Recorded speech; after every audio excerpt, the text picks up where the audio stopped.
দুনিয়ায় টাকাওয়ালা হয়েও গরিবের মতো চলা যায় না? চলা যায় না। মানুষ দেখা বলবে ভিক্ষুক। শিক্ষিত হয়েও অশিক্ষিতের মতো ভাব ধরা যায়।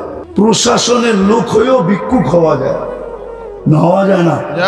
সিআইডি নাই, ভিক্ষুক ভিক্ষুক বেশে চলে আছে, পাগল বেশে চলে। ও তো সিআইডি, ও তো সরকারি কর্মকর্তা। দেখা যাবে অফিসে গেলে ওকে স্যালুট দিবে, কিন্তু আসামি দুনিয়াতে ভাব ধরে চলা যায়, কিন্তু আল্লাহর কাছে ভাব ধরে চলা যাবে না। এটা অস্তিত্ব দিছে কে? আল্লাহ। এটার ভিতরে সবকিছু সেট করছে কে? আল্লাহ। চালায় কে? আল্লাহ। এটা কোনো প্রযুক্তি দিয়ে চলে না। চ্যালেঞ্জ বিজ্ঞানের সাথে আমার, বিজ্ঞান আমাকে প্রমাণ করে দিতে পারবে না এটা কোনো প্রযুক্তি দিয়ে চলে।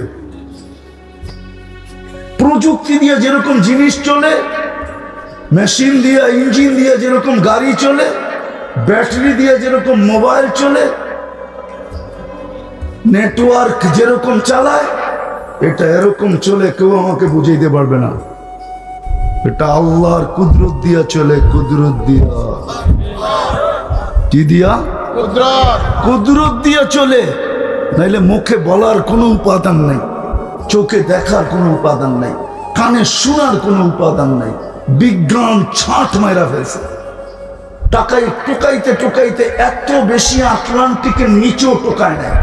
বিজ্ঞানী কানের ভিতরে আজ পর্যন্ত যত টোকাইছে, যে কোনো উপাদান পাই কিনা, দুনিয়ার থেকে বধিরত্ব দূর করতে পারি কিনা। এই গলার ভিতরে টোকায়া দেখছে দুনিয়ার থেকে বোবাত্ব দূর করা যায় কিনা। এই চোখে টোকায়া দেখছে দুনিয়ার থেকে আর্টিফিশিয়াল চোখ দিয়ে অন্ধত্ব দূর করা যায় কিনা। পায় না, পাবে না। এইখানে কুদরত দিয়া দেখায়, এইখানে কুদরত দিয়া বলায়, এইখানে কুদরত দিয়া শোনায়। আল্লাহর কুদরত। প্রযুক্তি আছে, সেটা আল্লাহর প্রযুক্তি, এটাকে কুদরত বলে। কুদরত নামী প্রযুক্তি দিয়ে আমরা শুনি, কুদরত নামী প্রযুক্তি দিয়ে আমরা দেখি, কুদরত নামী প্রযুক্তি দিয়ে আমরা বলি। আমাদের হাত পাও, এই বডিটা কুদরত দিয়া চলে, নাহলে চলার কোনো সিস্টেম নাই এখানে। তো যেটা বুঝাইতেছিলাম, আসেন শেষ জায়গায় চলে আসছি। আসেন আজকে তওবা করি, ভাবি যে কালকে এই চেহারাটা আল্লাহকে কি করে দেখাবো। আল্লাহর কাছে আমার পজিশন কতটুকু, কতটুকু পজিশন আল্লাহর কাছে, অবস্থান কতটুকু। সারাদিন তো ভোগ করি আল্লাহটা, দেহ ব্যবহার করি আল্লাহটা। আজ পর্যন্ত দোনো হাত কাটাওয়ালাকে কেউ গাড়ি দিয়া দেখছে যে তুই একটু চালা? কেন? গাড়ি চালান কি দিয়া? পাও দিয়া, হাত দিয়া, পাও দিয়া। কে দিছে? আল্লাহ। গাড়িটা যে কন্ট্রোল করেন রাস্তার ভিতরে, এই জ্যামের ভিতরে, এই ব্রেনটা দিয়া, এটা কে দিছে? আল্লাহ। কাঠটা ব্যবহার করেন আল্লাহ। মাসের শেষে কত বেতন গণেন কাঠটা দিয়া আল্লাহ। একজনও তো এখানে নাই, না ব্যবসায়ী, না চাকরিজীবী, একজনও তো পাওয়া যাবে না, না শিল্পপতি, একজনও তো পাওয়া যাবে কিনা সন্দেহ, যে মাসের শেষে এই কথা বলে, মালিক, ও মালিক, তোর এই দেহটা দিয়ে 2 লাখ কামাইলাম, 2 লাখ তো তোকে দিব না, চলো তোকে 200 টাকা দিলাম। বলুক একজন যে আমি এই অভ্যাসে অভ্যস্ত, মাসের শেষে বেতনটা পায়া 10,000 পাইলাম, আল্লাহকে 10 টাকা দিলাম। এই বইলেই দিলাম, আল্লাহ 10,000 পাইলাম, তোকে 10 টাকা দিলাম, ওই 10 টাকা আল্লাহর নামে দান করে দিল। একজন বলেন যে আমি এই অভ্যাসে অভ্যস্ত? একজন তো নেই। কালকে কি দেখাবেন চেহারাটা? কেমনে দেখাবেন কবরে যাওয়ার পরে? কালকে তো দেখাইতে হবে আল্লাহকে, ওইখানে তো কেউ সঙ্গ দিবে না, কেউ, বললাম না, প্রমাণ দিলাম না। বাড়িওয়ালা বাড়িতে ঢুকা একটুও মনে করে না, হায় বাবার বাড়ি, আজকে আমি জমিদার, জানি না বাবা কবরে কেমন আছে। এতটুক শব্দ পর্যন্ত উচ্চারণ করে না। ডেলি বাদ দিলাম সপ্তাহ, সপ্তাহ বাদ দিলাম মাসে, মাস বাদ দিলাম বৎসরে, একবারও এরকম উচ্চারণ করে না আমি যেভাবে উচ্চারণ করলাম। বলো, হাত উঠায় আমি করি, মানালিমু আপনার কথা, কেউ মনে রাখবে না। করবেন তো আজকে? হ্যাঁ, মনের থেকে না ঠোঁটের থেকে? হ্যাঁ, কে কে করবেন মন থেকে দেখি? পাক্কা? মাথার উপরে কিন্তু সামিয়ানা নাই আপনাদের, ডাইরেক্ট কিন্তু দেখতেছে আল্লাহ, কিন্তু এখন প্রথম আকাশে আর ডাকতেছে, কে তওবা করবি? আমি তওবা কবুল করব। তাইলে বইলা দেন, আল্লাহ তওবা করলাম, আপনি আমাদের গুনাহ খাতা মাফ করে দেন, আমাদের তওবা কবুল করেন। নামান যদি মনের থেকে কইরা থাকেন, রব্বে কাবার কসম আপনি নিষ্পাপ। যদি মনের থেকে কইরা থাকেন, আর যদি লোক দেখানো কইরা থাকেন, তাহলে ইন ইয়ালামু খাইনাতাল আয়ুনি ওয়া মা তুখফিস সুদূর, এটা আমি জানি না। সিসি ক্যামেরা তো আমরা আজকে বানাইছি, আল্লাহ তো আমাদের জন্মেরও 50,000 বছর আগে সিসি ক্যামেরা বানায় রেডি রাখছেন। দুনিয়াতে আসতে দেরি, দিলের উপরে সিসি ক্যামেরা লাগায় দিতে দেরি করেন না। আল্লাহর কুদরতি সিসি ক্যামেরা আমাদের দিলে লাগানো আছে। যা ভাবি না, যা চিন্তা করি না, আল্লাহ বলে ইয়ালামু খাইনাতাল আয়ুন, তুমি চোখের টিপকুনি দিয়া যা বুঝাইছ, দুনিয়া বোঝে না, আমি আল্লাহ বুঝছি তুমি কি বুঝাইতে চাইছো। তুমি তো আমার হাতেরই তৈরি না। আর দিলের ভিতরে কি ভাবতেছো, ওটার মনিটর আমার সামনে আছে। সিসি ক্যামেরা তোমার দিলে আছে, মনিটর আল্লাহর সামনে আছে। আল্লাহ দেখতেছেন। এই জন্য মনের থেকে যদি কইরা থাকেন, তাহলে গ্যারান্টি আপনি আজকে নিষ্পাপ, কোনো গুনাহ নাই। কালকের থেকে ভাবতে থাকেন আর আগে বাড়তে থাকেন। এই উম্মতের বেশি করার প্রয়োজন ছিল না, একের ভিতরই 100 ছিল। হায় হায়, আমি তো আমার মনকে বুঝাইতে পারি না, যোগ বিয়োগে আমার মিলে না, মিলাইতে পারি না, মনকে বুঝাইতে পারি না, একা একা কাঁদি। এই উম্মত একটা কাজ করলেই তো 100 হইতো। একটু আগে আমি বুঝাইতেছিলাম, যেই উম্মতের এক রাত্র 83 বৎসর, কি কি রাত্র কি কাজের সময়? কিসের সময়? দুর্মিয়া, ঘুমানোর সময়। রাত্র কি আরাম আর ঘুমানোর সময়। অলস সময় বলে এটাকে, অলস। ওই অলস সময়ের এক রাত্র কয় বৎসর? কত? 83 বৎসর 4 মাস। যেই উম্মতের দৃষ্টি কবুল হজ, শুধু দেখবে আর কি করবে? কবুল হজ। মনে হয় বোঝেন না, কি বুঝছেন? মা বাবাকে সদয় দৃষ্টিতে দেখবে, দৃষ্টির দাম কত? কবুল হজ। কবুল হজের বদলা জানেন কি? আল্লাহ নিজে বলতেছে, জান্নাত ব্যতীত আর কিছু কবুল হতের বদলা নয় নয় নয়। সুবহানাল্লাহ। যার দৃষ্টিতে কবুল হজ, যার 2 রাকাতে হজ আর উমরা। কয় রাকাত? 2 রাকাত। বলুক না হুজুররা, ফজর পড়া বসে থাকবে, সূর্য উঠলে 2 রাকাত পড়বে, কবুল হজ আর কি? উমরা। যে মুস্কি হাসি দিলে 100 শহীদের সওয়াব। আজকে যে হাসে একজনও জানে না মুস্কি হাসি কি। মুস্কি হাসি আমার নবীর সুন্নত। সুবহানাল্লাহ। নবীজি অট্ট হাসি দিতেন না, মুস্কি হাসি দিতেন। আজকে তো উম্মত মুস্কি হাসতেই জানে না। জানে নাকি? না। হ্যাঁ, মুস্কি হাসি নিয়ে গেছে অন্যরা। আমি ইংল্যান্ড আর কানাডায় বলে আসছি যে হায়, ওদের যদি ঈমান হতো তাহলে ওরা হাসি দিয়ে জান্নাতে চলে যেত। কিন্তু ওদের সিস্টেমই হলো, চিনুক আর না চিনুক, আপনি সামনে পড়লেন বা ক্রস হলো, 2 জন এদিক থেকে আসলো, আপনি এদিক থেকে আসলেন, ক্রস হলো, চোখে চোখ পড়লো, তো একটা মুস্কি হাসি দিবে। অথচ মুসলমানের কাজ ছিল এটা।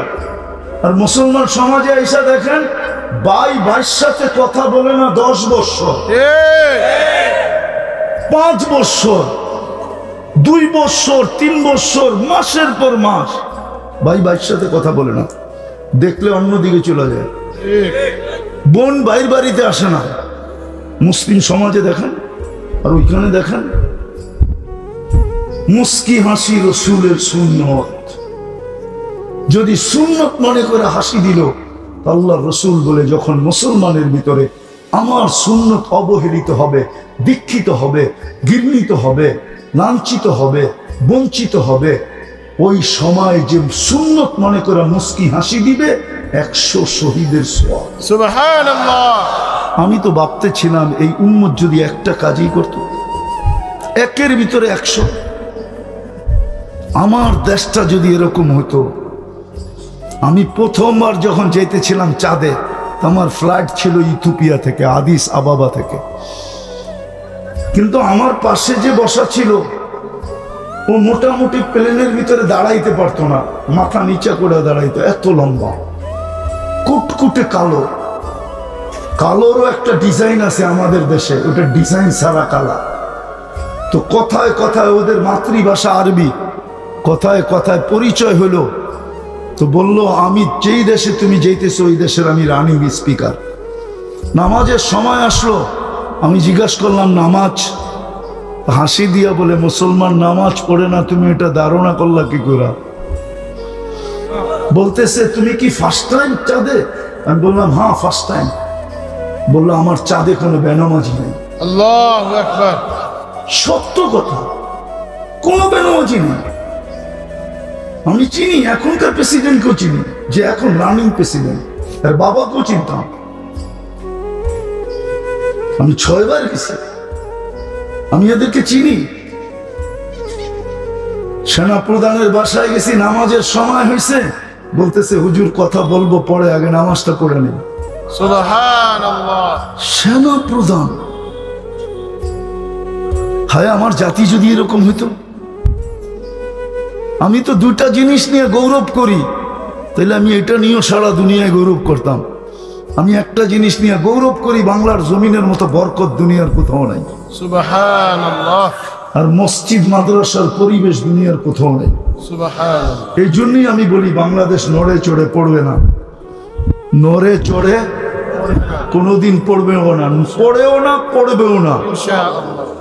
বিশ্বাস আমার। যেই দেশে 40,000 হেফজোখানা, ফজরের 1 ঘন্টা আগে হেফজোখানার ছেলেরা ওঠে, লাল সবুজের পরিধিটাকে আগে আধ্যাত্মিক সুরক্ষার চাদর দিয়া ডাকে, আল্লাহু আকবার। তারপরে আল্লাহর কালাম পড়তে শুরু করে। সুবহানাল্লাহ। এই জন্যই বাংলাদেশের যত বড় বড় ভূমিকম্প আসছে ফজরের সময় আসছে। একটা দেখান আর কোন সময় আসছে? 7 পয়েন্ট ভূমিকম্প, বাংলা 7.8 ভূমিকম্প আসছে ডিসেম্বরে, যেটা তুর্কিকে মাটিতে মিশায়া গেছে, 1.5 লক্ষ লোক মারা গেছে। হয়তো 2013 কি 14 31st নাইটের পরের দিন বাংলাদেশে আসছিল, একটা টিনের ঘর পড়ে নাই, বিল্ডিং তো দূরের কথা। আমি তো বলি, দেওয়ালে যদি বল মারে তাহলে বল হয়তো স্লিপ করে ডাইনে যায়, নাইলে বামে যায়। আর যদি স্লিপ না করতে পারে তো যে মারে তার দিকে ফিরে আসে। বাংলার জমিন তো রাত্রের ফজরের 1 ঘন্টা আগেই 40,000 হেফজোখানা আলারা সুরক্ষার চাদর দিয়া এই লাল সবুজের পরিধিটাকে আধ্যাত্মিক সুরক্ষার চাদর দিয়া ঢাইকা দেয়। বিদায় বল লাগলেও ডাইনে যায়, বামে যায়, অথবা পিছনে যায়। এইখানে কোনো বিপর্যয় ঘটে নাই, ঘটবে না, না, না, না। ইনশাআল্লাহ। এটা সাময়িক বিপর্যয়, সাধারণ বিপর্যয়। এই যে কয়েকদিন আগে হলো 3 জেলায় পানি, দুনিয়া ভাবছিল পুরো বাংলাদেশ ডুবা যাবে, কিন্তু সামান্য হয়েছে। দুনিয়া ভাবে না বাংলাদেশের মানুষ এদের সহযোগিতা এরকম ভাঙ্গা পড়বে। ওই জমিনও কোনোদিন ভাবে না, ফেনীর মানুষও ভাবে না।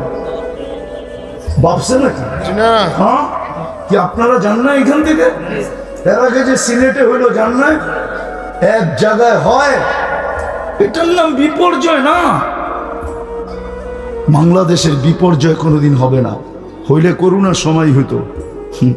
বাংলাদেশের নামি দামি নাম বলবো না, ব্যারিস্টার সুমনের মতো এখনো মিডিয়ায় আছে। এত লোক মারা যাবে, এত বিপর্যয় ঘটবে, যে লাশ দাফন করার সুযোগ পাবে না।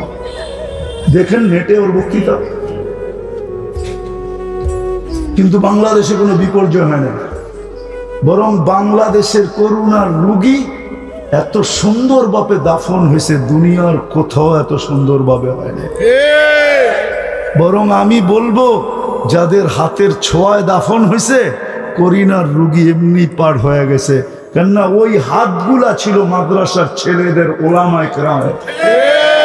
সমস্ত সংগঠনগুলা ওলামাদের ছিল অথবা মাদ্রাসার ছাত্রদের ছিল।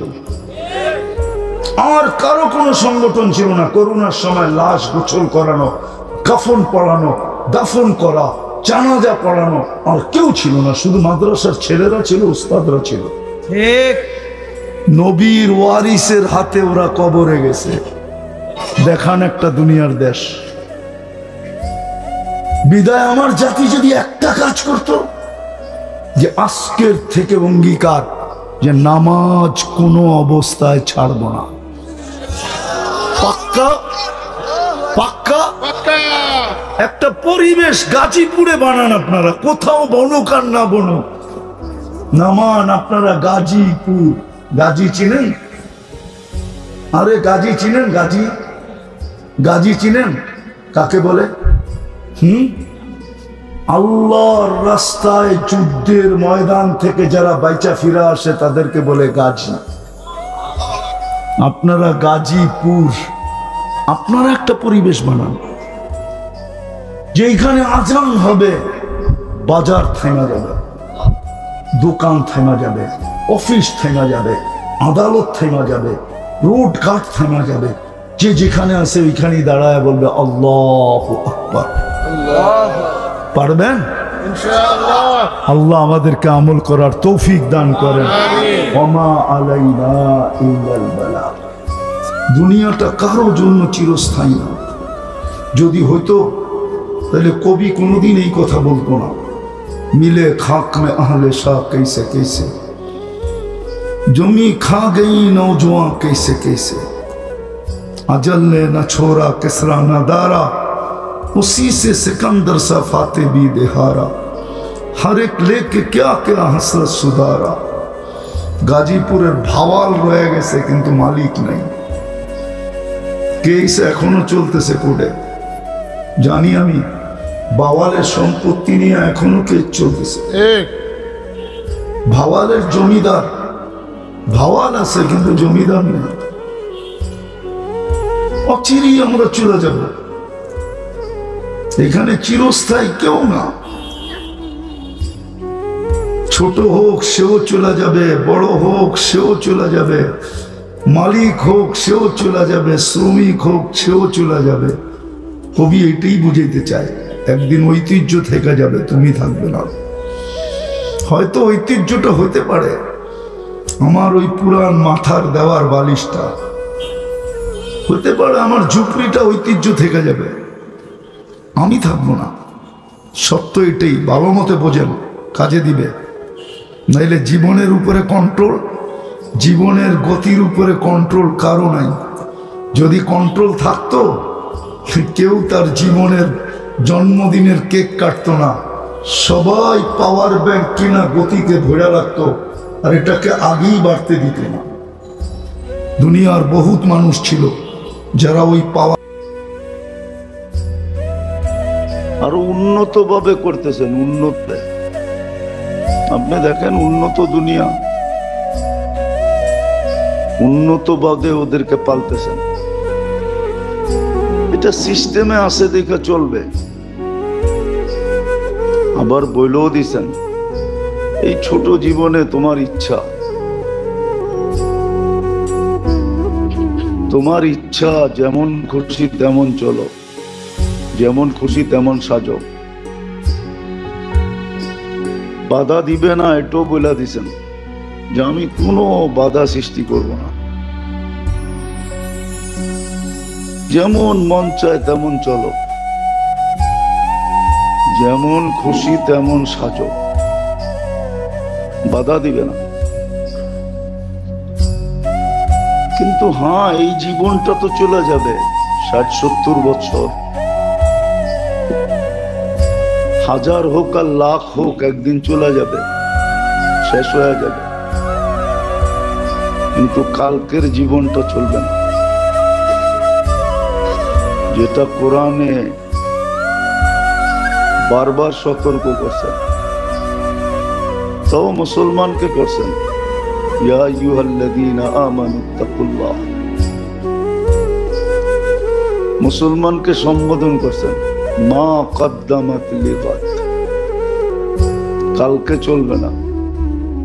এই জন্যই বলছে কালকের জন্য প্রস্তুতি কতটুকু।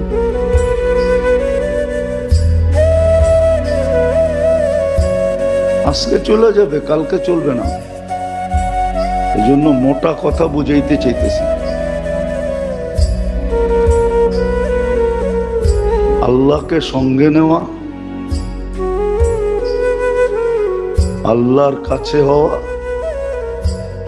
তাকাররুব ইলাল্লাহ হওয়া,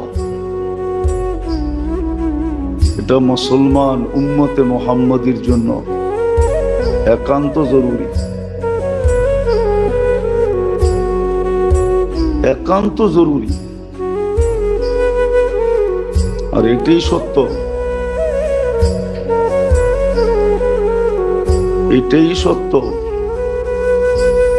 একটা কথা বুঝানোর জন্য বলতেছি, দুনিয়া দারুল আসবাব। সবাই বলে পানি পান করলেই পিপাসা দূর হয়, খাইলেই পেট ভরে। এই দুনিয়াটা আসবাব দিয়ে চলে, উপক্রম দিয়ে চলে। আমিও মানি চলে, আমিও মানি চলিয়ে, অথচ উম্মতে মুহাম্মদী আর মুসলমানের কোনো জিনিস আসবাবের সাথে সংযুক্ত না।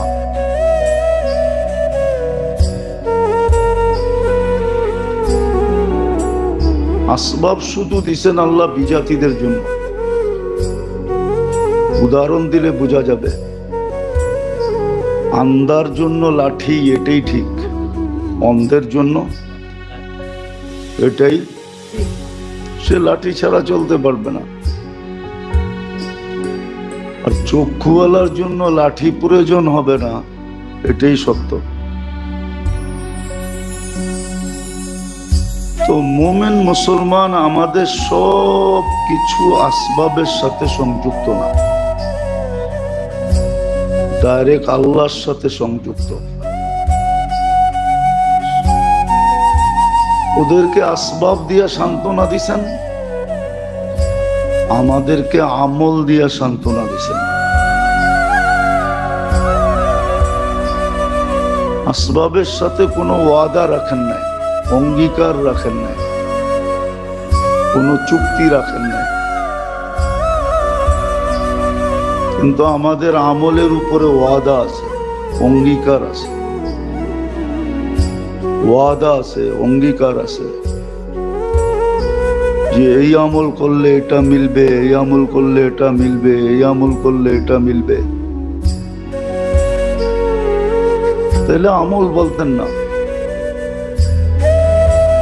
আর আমলের উপরে এত বড় বড় কিতাবও লেখা হতো না। উম্মতে মুহাম্মদী আমরা যারা, মুসলমান যারা, আমাদের সব কিছু আমলের সাথে সংযুক্ত। মানি আর না মানি,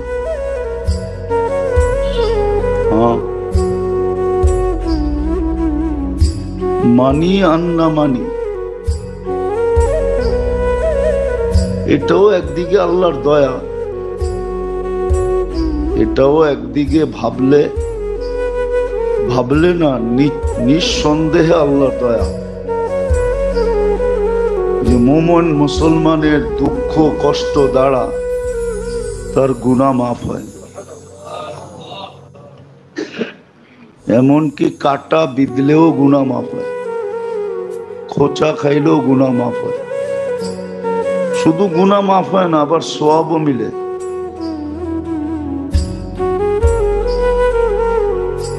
কিন্তু আমরা বুঝতেও পারি না, বুঝাইতেও পারি না যে যে উম্মতে মুহাম্মদী, যার জন্ম মুসলমানের ঘরে, যে জন্মসূত্রে উম্মতে মুহাম্মদী হিসাবে ঘোষিত, শুধু ঘোষিত না, সিল মারা, বিলকুল দলিল করা, জন্মসূত্রে উম্মতে মুহাম্মদী, জন্মসূত্রে মুসলমান, আর এই কথাটা বিশ্বাস না, এই কথাটাই মানা উচিত যে আল্লাহ ব্যতীত আমার চলবে না।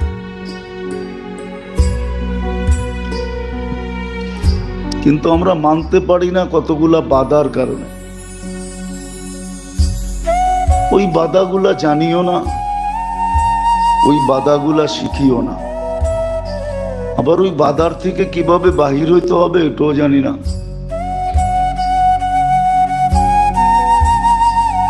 বিদায় আমরাও ওদের মতো পেরেশান, আমরা ওদের মতো পেরেশান,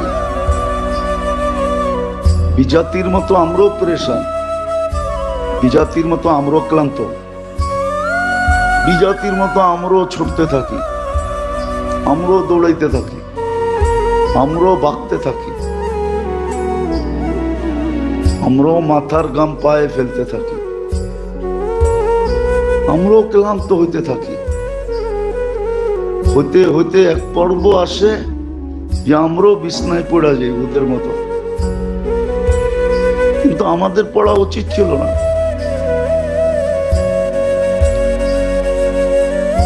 আমাদের পড়া উচিত ছিল না, কেন আমরা একটা কথায় বিশ্বাস করি, বলে কপালের লেখন না যায় খণ্ডন। শুনছেন কোনদিন? কপালের লেখন না যায়, এটা বুঝেইছে তকদিরে যা লেখা আছে এটা হবেই, কপালে যা লেখা আছে এটা মিলবেই। যে এই কথা বিশ্বাস করে ওর তো ক্লান্ত হওয়ার কথা না, ওর তো ছুটার কথা না। কিন্তু আমরাও ওদের মতো পেরেশান, যাদের কপালে পেরেশানি লেখা আছে। হ্যাঁ, সত্য এটা। আমরাও বিজাতির মতো সারাদিন মাথার গাম পায়ে ফেলতে থাকি, সারাদিন ছুটতে থাকি, সারাদিন দৌড়াইতে থাকি। আমরাও ওদের স্লোগানই ব্যবহার করি, পরিশ্রম করো, ধন আসবে, ধন আসলেই তোমার কাছে প্রসাদনী আসবে, আর প্রসাদনী আসলেই তুমি সুখী হবে। অথচ আল্লাহ বারবার দেখাইতেছেন প্রসাদনীওয়ালাদের আত্মহত্যা, বারবার দেখাইতেছেন। বছরে 2-4-20টা দেখান আল্লাহ। এই বাংলাদেশেই 2-4-10টা ঘটে প্রতি বছর, যে প্রসাদনীর কোনো অভাব নেই। প্রসাদনী বোঝেন তো? বোঝেন কি? আসবাবপত্রের কোনো অভাব নেই, টাকা পয়সারও কোনো অভাব নেই, যাদেরকে আমাদের ভাষায় সেলিব্রিটি বলে, সর্বদিক দিয়ে আকর্ষণের পাত্র। কিন্তু কয়েকদিন পর পরেই শুনবেন আত্মহত্যা।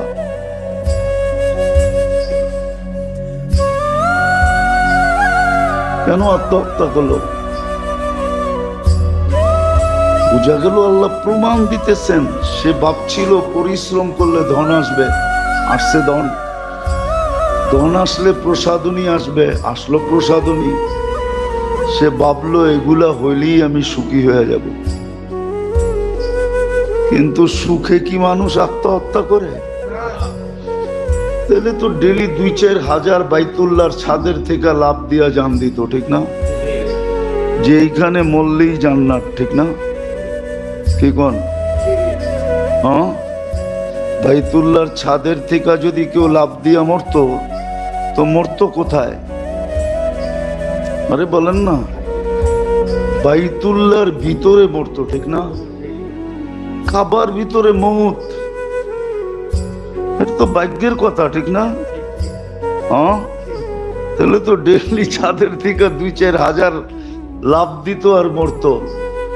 আর সৌদি প্রশাসন লাশ উঠাইতে উঠাইতেই ক্লান্ত হইতো, ঠিক না? কিন্তু কেউ তো লাভ দেয় না। তো আত্মহত্যা একটা ভালো জিনিস না, ঠিক না? কিন্তু করে কেন? হ্যাঁ, ও বলতেও পারে না কাউকে, সইতেও পারে না, কইতেও পারে না, বিধায় আত্মহত্যা করে।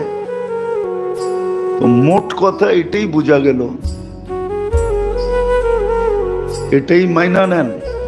না মানতে চাইলেও মন জোর করে মেনে নেন যে যাকে মুসলমানের ঘরে জন্ম দিছেন, জন্মসূত্রে যাকে উম্মতে মুহাম্মদী বানায়া শ্রেষ্ঠ উম্মতের সিল কপালে লাগায় দিছেন।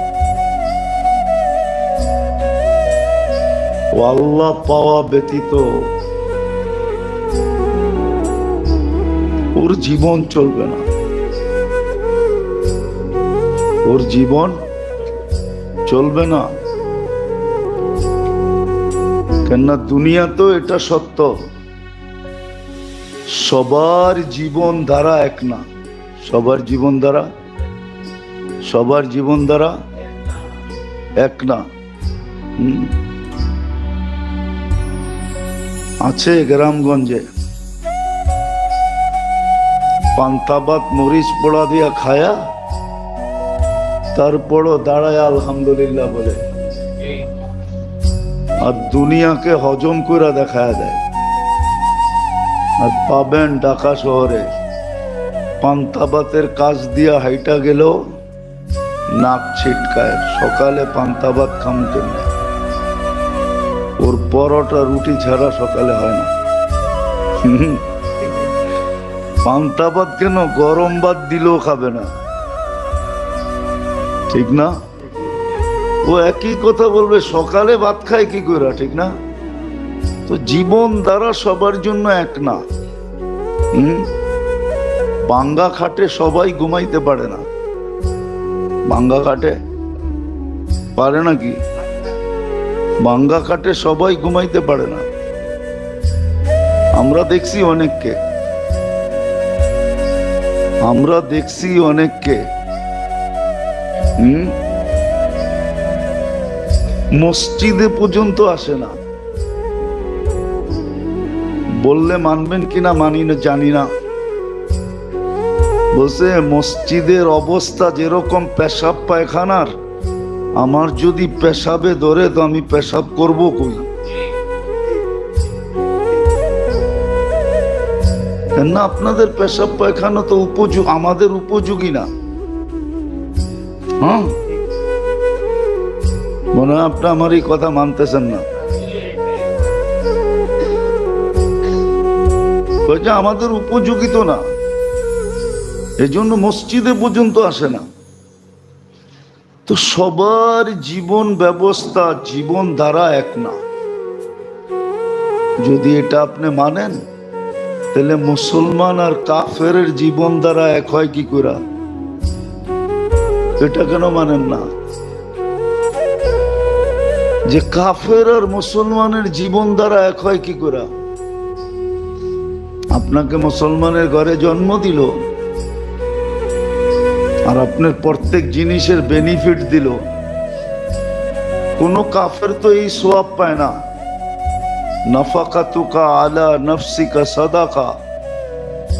অথচ আপনি মুসলমানের ঘরে জন্ম নেওয়ার কারণে সারা দিন যান নিজের উপরে খরচ করেন। নিজের উপরে বোঝেন কি? সকালে নাস্তা খাইলেন, একটু পরে পরে চা খাইলেন, রাস্তা দিয়ে হাঁটতে যায় যা পাইলেন এটাই খাইলেন, আবার 3 বেলা ভাতও খাইলেন, এই সব কিছু খরচার আপনি যা ডেলি করলেন, যেটাকে আমাদের শব্দে বলে পকেট খরচ, এই পুরাটা সৎকা করার সওয়াব প্রতিদিন আপনি পাইতেছেন। এই সওয়াবটা তো কাপের পায় না, পায় নাকি? না মনে হয় পায়। এই সওয়াবটা তো পায় না। এখন আপনার থেকে বাদ দেন, নাফাকাতুকা আলা ইয়ালিকা সাদাকা, সারাদিন পরিবার পরিজনের প্রয়োজন মিটাইতে যায়া যা খরচা করে ওটা পুরা সৎকা করার সওয়াব পায়। আর এই খরচা অর্জন করতে যায়া, পরিবারের খরচাটা যোগান দিতে যায়া যে কষ্ট করে ওটারও বিনিময় পায়, যে গাম জোরে ওটারও বিনিময় পায়। পাইতে পাইতে পাইতে পাইতে পাইতে হাদিসে আছে, শ্রম পেশার মানুষ যখন সারাদিন শ্রম দিয়া বাড়িতে ফিরে, তখন সে নিষ্পাপ ঘরে আসে। নিষ্পাপ, এরকম নিষ্পাপ যেরকম তার মা তাকে এই মুহূর্ত জন্ম দিল। রাজা কা ইয়াউমিন ওয়ালাদাতহু উম্মু, এরকম নিষ্পাপ ফিরত আসে। এই বেনিফিটটা তো কাফের পায় না, কোনো বিধর্মী পায় না। আপনি মুসলমানের ঘরে জন্ম নেওয়ার কারণে পাইতেছেন, নিজেকে মুসলমান বলার কারণে পাইতেছেন, উম্মতে মুহাম্মদী হওয়ার কারণে পাইতেছেন। আপনার ঘুমও তো ইবাদত, আপনার সজাগ হওয়াও ইবাদত, প্রত্যেকটা মুহূর্ত ইবাদতে রূপান্তরিত হইতেছে। এই বেনিফিটটা আপনি কেন পাইতেছেন? বিদায় আপনার জীবন দ্বারা ওর জীবন দ্বারা এক হয় কি করে? আপনি আমাকে যুক্তি দিয়ে বুঝান যে আপনার জীবন দ্বারা ওর জীবন দ্বারা হয় কি করে, এক হয় কি করে? আপনার রীতি ওর রীতি এক হয় কি করে? আপনার নীতি ওর নীতি এক হয় কি করে? এরকম প্রত্যেকটা জিনিসই এক হয় কি করে? কোরআনে তো এটাও ইঙ্গিত দিছেন যে কাইফা তাহকুমুন, আফসোস তোমাদেরকে নিয়া যে তোমরা এটা কিভাবে সিদ্ধান্ত করো যে দুটোটাই এক। না, এক হইতে পারে না, কসম খোদার। এই পর্যন্ত বলতেছি, যদি বিধর্মী প্রতিবেশীও থাকে আর আপনি যদি তার উপরে দয়া করেন, তাহলে এই দয়ার সওয়াব আপনি পাবেন, সে কিন্তু কিচ্ছু পাবে না। আর সে যদি আপনার উপরে করে কিচ্ছু পাবে না। হ্যাঁ, এতটুক পাবে যে দুনিয়াতে ওই প্রবাদ বাক্য শব্দ হবে, কারবালা হো বালা। কারবালা বুঝেন, আবার কারবালা বুঝেন না। কারবালা হো বালা, ভালো করবা তো তোমার দুনিয়াতে কিছু ভালো মিলবে, সে এতটুকু পাবে। তাহলে আমাকে যুক্তি দিয়ে বুঝান আপনারা যে আমাদের রীতিনীতি ওদের রীতিনীতি এক হয় কি করে? আমার জীবন দ্বারা ওর জীবন দ্বারা এক হয় কি করে? এই জন্য মোটা কথা,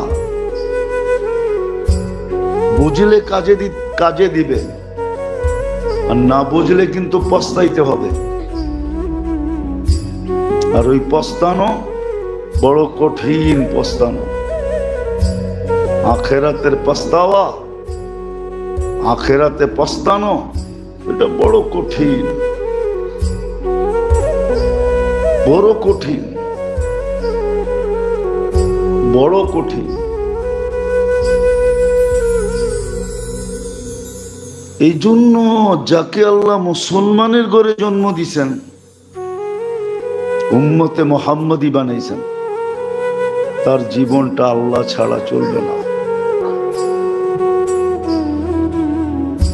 আল্লাহকে কাছে পাওয়া ছাড়া সে স্বাদ পাবে না। হ্যাঁ, অন্য কেউ স্বাদ পাইলেও পাইতে পারে,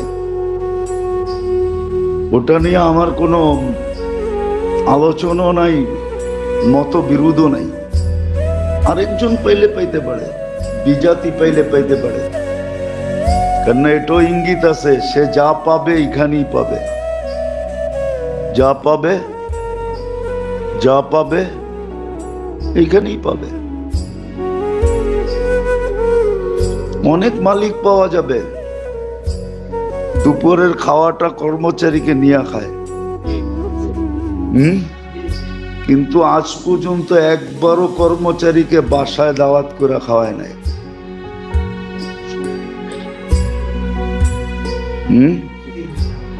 সত্য তো না ভুল বলতেছি? ডেলি দুপুরে যা আসে বাসার থেকে সবাইরে নিয়েই খায়। এটা বলে তোদেরটিও আন আমারটাও ল, চল মিলাজিলা খাই, এটা বলে। কিন্তু আজ পর্যন্ত একদিনও বাড়িতে দাওয়াত করে খাওয়ায় নাই।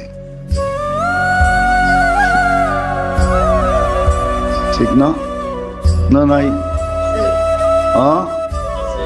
বাড়িতে গেলে গেটের ভিতরেও ঢুকতে দেয় না।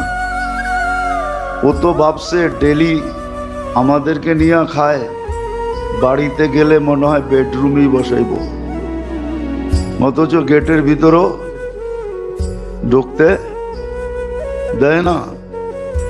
এরকমই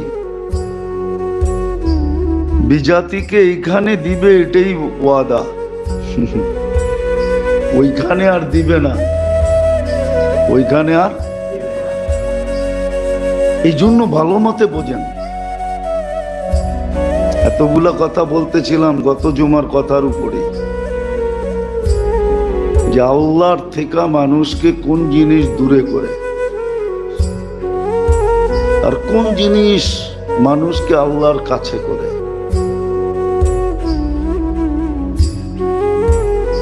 নাইলে শয়তান কোনদিন শয়তান হইতো না।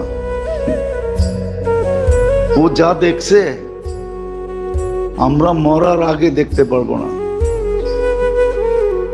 ও যা দেখছে না, না মরার আগে, মরার পরেও না। যদি নৈকট্য না লাভ করতে পারি তাইলে আমরা দেখতে পারবো না ও যা দেখছে। কেননা ও আরশেরও তওয়াফ করছে, তাইলে বোঝা গেল আরশের যদি তওয়াফ করা থাকে তাহলে ও আরশ দেখছে। ঠিক না? এত বড় সম্মানিত ছিল, সপ্তম আকাশের ফেরেশতা ওকে আজাজিল বলে ডাকতো, সম্মানিত। সব কিছু দেখার পরেও কি শয়তান কোনোদিন হইতো না। ওকে তো সবকিছু দেখে ফেলছে। এই জন্যই ও আমাদের বিরুদ্ধে লাগছে। ওর কিন্তু সব চোখে দেখা। এই জন্য আজও এক জায়গায় আসলে ও বলে, কোরআনে আছে, ফালাম্মা কাফারা ক্বালা ইন্নী বারীউম মিনকা ইন্নী আখাফুল্লাহ রাব্বাল আলামিন। যখন ওর প্ররোচনায় কোনো মানুষ কুফরি করে ফেলে, তোর সাথে সাথে বলে ইন্নী বারীউম মিনকা, আমি তোর সাথে নাই, আমি আল্লাহকে ভয় পাই। কোরআনে আছে, এখনো বলে। এই জন্য আল্লাহকে কাছে করা, কোন জিনিস দ্বারা মানুষ আল্লাহর থেকে দূরে সরে যায় আর কোন জিনিস মানুষকে আল্লাহর কাছে করে। একটা কথা এটারও ভাবা উচিত, প্রত্যেক জিনিসের কিন্তু স্বাদ আছে, স্বাদ কি? আচ্ছা, আমরা যে দুনিয়ার ভিতরে নাক ডুবায়া লাগছি, স্বাদ পাইই তো লাগছি, ঠিক না? না স্বাদ পান্নায়? পান্নায় স্বাদ? হ্যাঁ, প্রত্যেক জিনিসের একটা স্বাদ আছে। আল্লাহ পাওয়ারও একটা স্বাদ আছে, মজা আছে। আর আল্লাহ যারা পাইছে সত্যই, যারা আসলেই আল্লাহ পাইছে, ওদের স্বাদের ধারণা করতে পারবেন না আপনি যে ওরা কত বড় স্বাদের ভিতরে আছে। ওই স্বাদ আপনার আমি অনুভব করতে পারবো না। নাইলে বেলাল রাদিয়াল্লাহু তাআলা আনহুর কাহিনী, যে বুকের ভিতরে গত জুমায় মনে হয় বলছিলাম, বুকের উপরে চটান পাথরের, আর নিচে উত্তপ্ত জমিন, তার উপর দিয়া মাইর, তারপরও আহাদ আহাদ বলতেছেন। এটা স্বাদ। এরকম আল্লাহওয়ালাদের কাহিনী আছে। এটা একটা স্বাদ, আল্লাহ পাওয়া একটা স্বাদ। আর এটাও সত্য, আল্লাহ না পাওয়া একটা বিপদ। মুসলমানকে আল্লাহ বলে দিছেন, তুমি যদি আমাকে না পাইলা তাহলে তোমাকে উলঝায়া দিমু। উলঝায়া বোঝেন? উলঝানো বোঝেন না? তোমার ডাইল চাল কিন্তু মিলায়া দিমু, এটা বোঝেন? বলবেন খিচুড়ি পাক করে ফেলমু, না, এটা ডাইল চাল মিলানো, এটা না। অনেক কিছু একসাথে মিলা যাওয়ার পরে বাঁচতে হয় না, আলাদা করতে হয় না, এটার নাম হলো উলঝানো। বেড়াতেরা বোঝেন? বেড়াতেরা? আর এটাও বোঝেন না? বোঝেন? বেড়াতেরা বোঝেন? কি? হ্যাঁ, একসাথে সুতা, যেরকম সুতার বান্ডেল প্যাচ লেগে যায়, খুলতে খুলতে খুলতে সারাদিন পার হয়ে যায়। আল্লাহ বলে এরকম তোমাকে উলঝায় দিন। হ্যাঁ হ্যাঁ, সত্য। কামের কাম কিচ্ছু হবে না। কামের কাম সারাদিন খালি দৌড়াইবেন, কামের কাম কিচ্ছু হবে না। কামের কাম কিচ্ছু হবে না, সারাদিন খালি দৌড়াবে, উলঝাইয়া দিবে। বেড়া তেরা লাগায় দিমু, প্যাচ লাগায় দিমু, প্যাচ। এটা তো বোঝেন? আল্লাহ বলবে সর্ব কামে তোদের প্যাচ লাগায় দিমু। প্যাচ লেগে যাবে, এটা ছুটাইলে ওইটা আসা পড়বে, ওইটা ছুটাইলে আরেকটা, একটার পর একটা আসতেই থাকবে। এটা মুসলমানের ব্যাপারে বলা আছে। হ্যাঁ, দুটা কাজ করব, দিলকে তোমার গরিব বানায় দিব। দিল গরিব। ও আমলাউ ইয়াদাকা শুগলা, তোমার হাত দুইটা ব্যস্ততা দিয়া বইরা দিব। এটা মুসলমানের হবে। এই জন্য আমাদের শিখা উচিত, জানা উচিত, করা উচিত যে আল্লাহর থেকে আমাকে দূরে করে কি, আর এটার প্রতিকার কি, আল্লাহর কাছে করে কি। শয়তানের কাজই হলো মানুষকে আল্লাহর থেকে দূরে করা। সে সব সময় আল্লাহর থেকে মানুষকে দূরে করবে, দূরে সরাইতে চাবে। এটা তার 24 ঘন্টার পরিশ্রম। 24 ঘন্টা তার ঘুমের প্রয়োজন হয় না, ঘুমহীন একই ব্যস্ততা মানুষকে আল্লাহর থেকে দূরে করা। এটার প্রতিকার কি? এটার প্রতিকারের জন্য আল্লাহ দিছেন, আল্লাহ সহজ জিনিস দিছেন,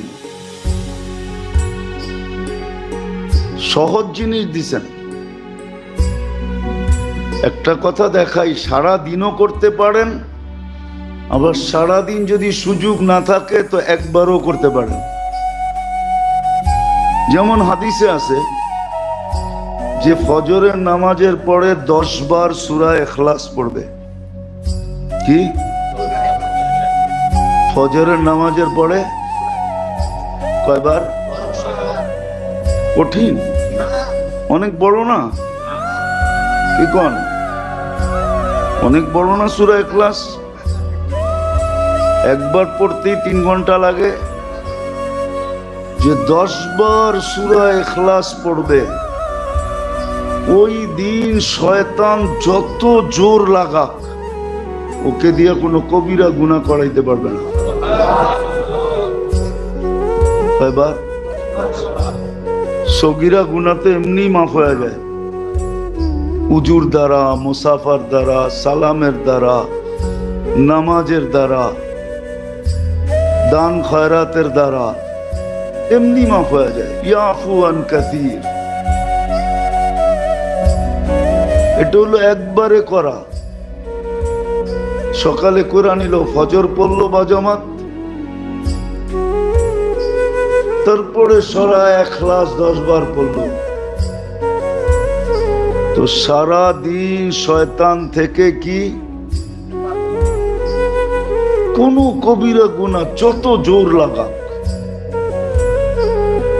শুধু শয়তান থেকে বাঁচা না, আরেকটাও আছে, জান্নাতে একটা ঘরও কমপ্লিট হবে।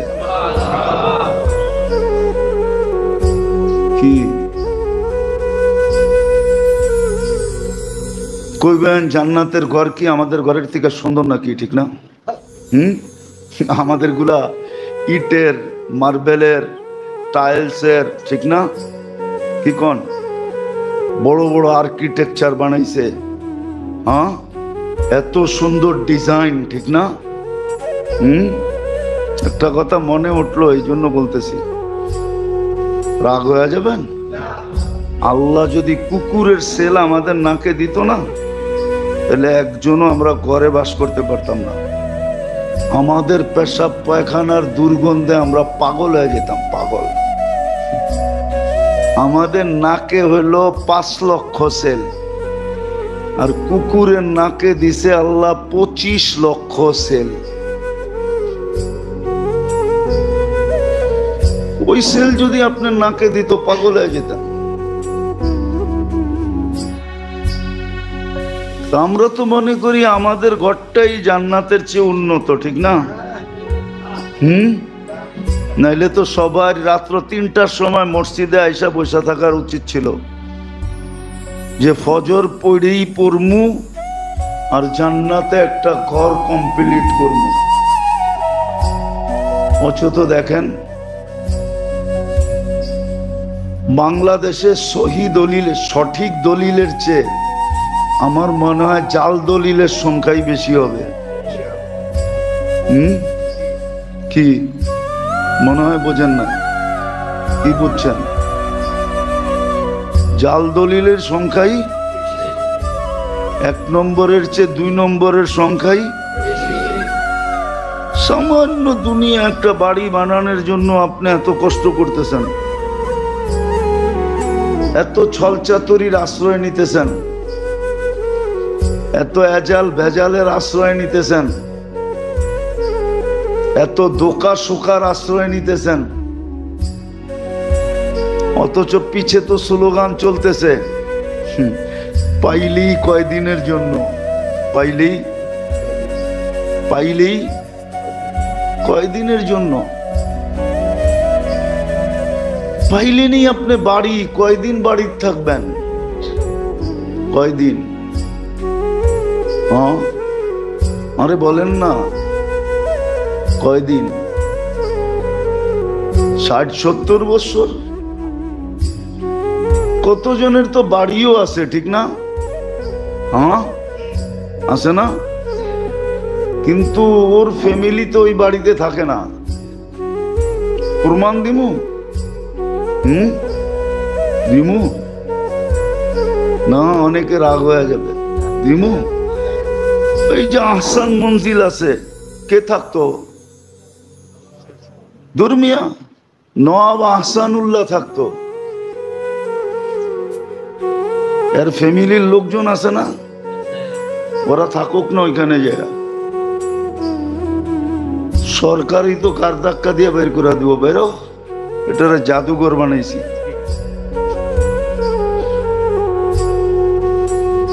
আহসানুল্লাহর ফ্যামিলি তো আছে না? আরে যান নবাব বাড়ি গিয়ে জিজ্ঞেস করেন, ওদের কয়েকটা টেস্টি আছে না, কে কোন বংশের আছে না, থাকুক না যে। এত বড় মাঠ, এত বড় বাড়ি, কি মাঠের ভিতরেও তো খিমা লাগায় থাকতে পারে, ঠিক না? হ্যাঁ, কি দিব থাকতে? হ্যাঁ, বাড়ি আছে, বংশ আছে, থাকতে পারে না, ঠিক না? সত্য তো? হ্যাঁ, এরকম কয়টা দেখাবো? সারা বাংলাদেশে অনেক আছে, গোষ্ঠী জ্ঞাতি সব আছে। আমি তো বলি, আবার শুনলে মিডিয়ায় কথা চলে যাবে, আবার ওনারা খারাপ মনে করে কিনা, বলে এই আহসান মঞ্জিল না বানায় যদি মাজার বানাইতো, তাইলেও মনে হয় কিছু কামাই এখান থেকে আসতো, তাইলে খাইতে পারতো।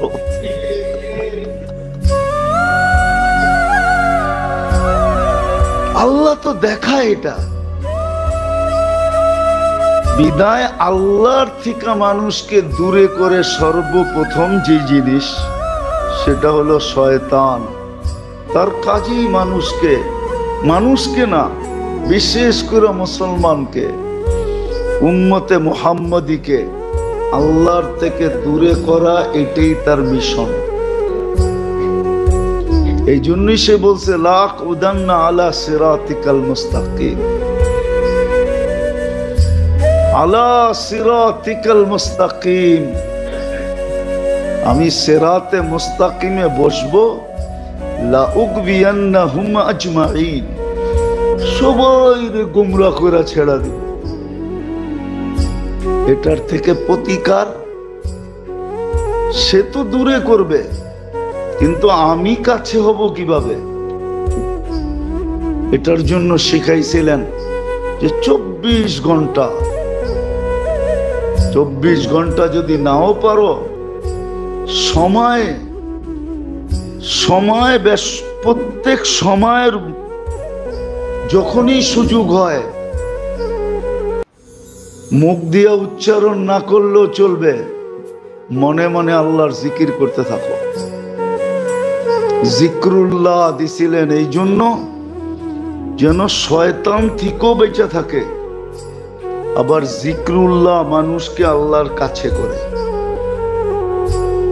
জিকির করতে করতে করতে করতে, হ্যাঁ, হাদিসে কুদসিতে আছে, আহলু যিকরি আহলু মাজালিসি।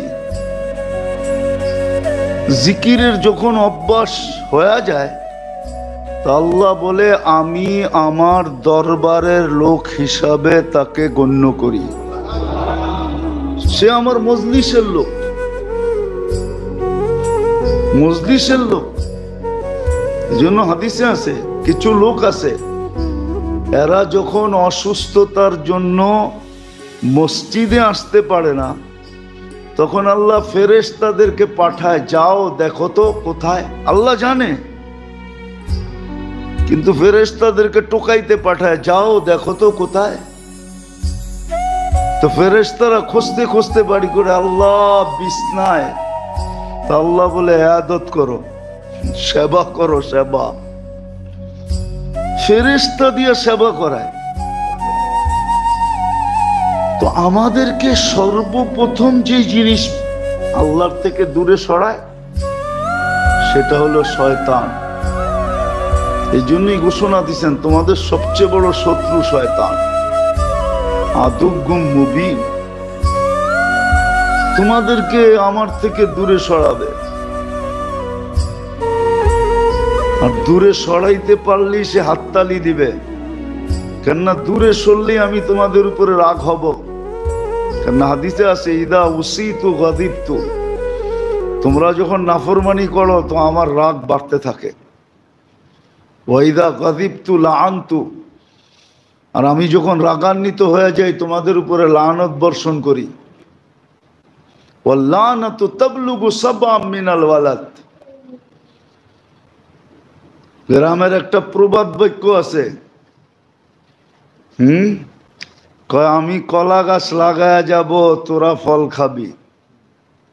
আমি গাছ লাগায়া যাব,